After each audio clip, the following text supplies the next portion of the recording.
How's it going, guys? It's Cass. I thought I'd take some time to talk about map progression and atlas progression and how it's changing drastically in this league.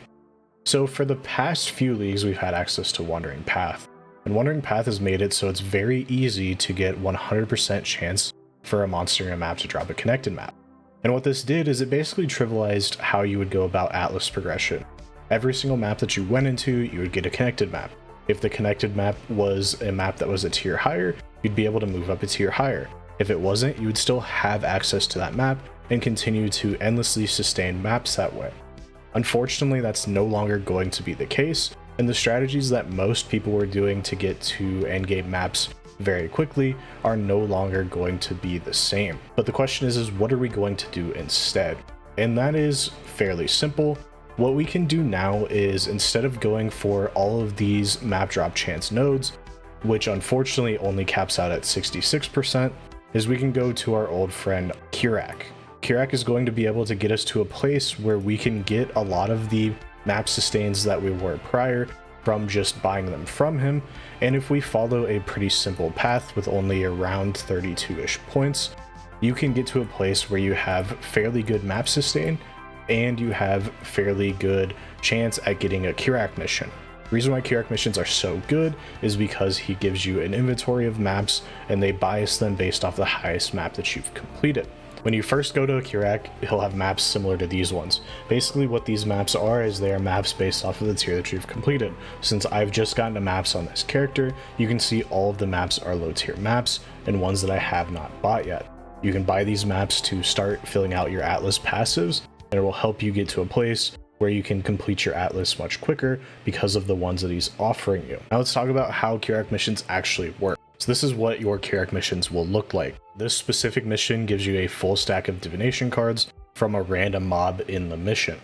What is good about these is they will be one tier higher than the current map that you've already completed.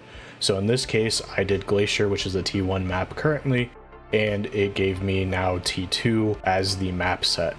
If I did a T4 map, it would make everything T5, and that's really what you're looking for here. Sometimes you'll get lucky, and early on you'll get a T5 plus map even though you're doing white maps. You want to make sure that you are checking the maps that they're offering you. If you get offered a higher level map, even though it'll say it's tier 2 in this case, whenever you complete it, you'll get the completion as if you ran a T5 map, and what it will also do is raise all of your missions to T5.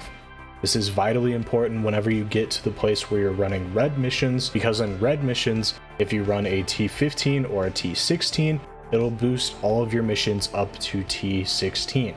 That makes it so you have a lot more T16s that are just dropping because you're in a T16 map. And just generally, these missions are very good because I didn't have to alch this map to get this map. I just get this map for free. And then in some situations, you also can get good benefits from the mission itself. So you want to make sure that you're going into the map, completing the mission, and also killing the boss in these maps, and it's giving you free atlas completion, and it's also giving you a refresh on the actual vendor itself. So here's going to be a quick example of how the leveling interaction actually works. So currently right now, after I've done a few other maps, my maps are T4 maps. I have in my inventory, however, a T4 map to run, this Moon Temple map. And what I'm going to do is, I'm going to show you here, the highest tier map that I've done is a T3 map, so there's no shenanigans going on here. Now I'm going to run this T4 map, and you can see exactly what happens to my missions after I run the T4 map. Alright, so here we are at the end of the Tier 4 map. We finish this boss momentarily, and then we get the atlas completion. And once we go ahead back to the hideout, you can see exactly what happens here. Once we're in hideout, we check the missions, and now all of my missions have reset, and they're all T5 missions. So now I'm going to actually go ahead and do this mission, and then after I do this mission, it'll reset the vendor. Alright, now that we've completed this atoll map, we're going to go over to Kirac, and we can see that his missions have now refreshed, and now his missions are giving us now T4s, T5s, and T6s. That's basically how this process works. You want to consistently be buying maps from Kirac that you have not done, and be running these maps as you slowly progress through the atlas.